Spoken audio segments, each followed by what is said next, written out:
Hola, soc Carmel Vidagany, me presento candidat a l'alcaldia d'Algemesí, soc membre del bloc, creguem i ens presentem per el que és més Algemesí perquè creguem que hi ha un altre poble possible.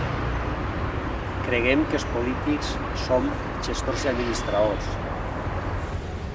La meva relació amb Algemesí és perquè em vaig casar amb Sabina Arcos, neboda de Pepe de l'Ermita, i per això des de l'any 2008 pràcticament és quan estic sobre Algemesí.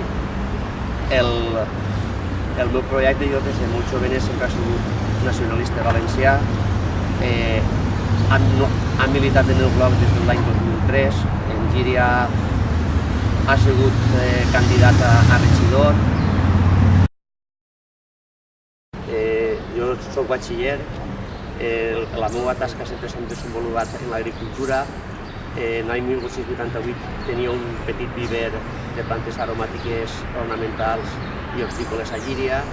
Per motius de la crisi varen tancar i llavors entonces seguís que el mateix ram, però seguís treballant a un viver que fa plantes de baladre.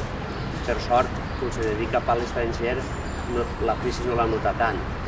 Els meus estudis els vaig fer tots a la Universitat Laboral de Xest, des dels 11 anys fins als 18, que acabi el batxillerat, i després m'ho he dit, desenvolupar la meva tasca en l'agricultura. El principal és perquè, com a membre del bloc, crec en el projecte i me pareix que més Algemesí tenim que millorar el poble. El primer principal d'un govern és la transparència política i econòmica. I després una cosa que en Espanya encara no tenim clar en el País Valencià, que és la participació ciutadana com hi ha a nivell d'Europa i altres països.